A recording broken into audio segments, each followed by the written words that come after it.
দেশে ওনার লক্ষ লক্ষ মুরিদ। উনি নতুন একটা বই লিখছে, বইয়ের নাম শয়তান ধরার গর্জন।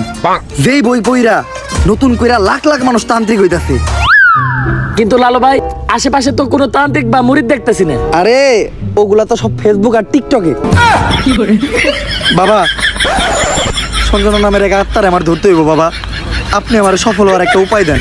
যদি সফল হতে চাও তাহলে আমার লেখাই বইটি নাও, শয়তান ধরার গর্জন। এই বইটি নেওয়ার সাথে সাথেই তোমার জীবনে থাকবে না কোনো অর্জন। আমি কথা দিয়ে কথা রেখেছি, শয়তান আসেনি তো ফিরে। আমি শয়তান তাড়ানো গল্প লিখেছি আমার সারাটি জীবন ধরে। আমি অন্ধকারে মোমবাতি জ্বালিয়েছি, তবুও পাইনি ভূতের খোঁজ। আমি ভূতের অপেক্ষায় ছিলাম, ভূত নিজেই হয়েছিল নিখোঁজ। শয়তান ধরার গর্জন, পৃষ্ঠা নাম্বার চুদলিংপং। বাবা, এটা তো মন্ত্র না, ছন্দ কইলেন। মার্কেটে আপাতত ছন্দই চলে। বাবা, বইটা একটা আমারও লাগবো। দাম কত এটার? মাত্র 1000 টাকা।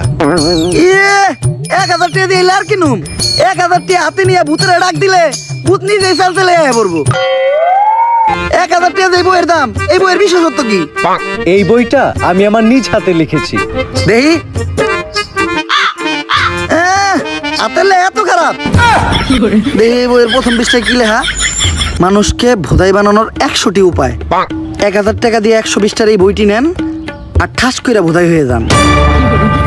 এখন সফল হইতে গেলে তো এই বইটা লাগবেই। তো এই বইটা আমি নিয়ে গেলাম। বইয়ের টাকাটা? ওইটা আমি হোয়াটসঅ্যাপে পাঠাই দিব। গুরু, আজকের থেকে আপনার লেহাই বইটা পইরাই আমার শয়তান ধরার যাত্রা করলাম শুরু। শয়তান ধরার গর্জন, পৃষ্ঠা নাম্বার চুদলিংপং।